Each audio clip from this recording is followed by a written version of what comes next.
231 hadis. عن أبي هريرة قال رسول الله صلى الله عليه وسلم إذا رأى أحدكم رؤيا تعجبه فليذكرها ولا يفسرها. Peygamberimiz Abi Hurayradan haber ettiler. Allah'ın elçisi sallallahu aleyhi ve sellem etti. Eğer sizin biriniz dışında yani yıkı vaktinde аңа охшаган, аны гаҗәпләндергән, ягъни аңа үзенә охшаган яхшы төш күрә икән, бу төш турында башкаларга әйтсен.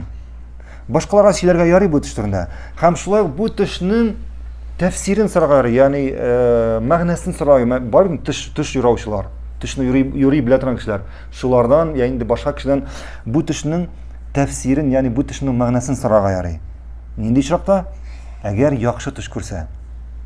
وإذا رأى أحدكم رؤيا تسوء فلا يذكرها ولا يفسرها.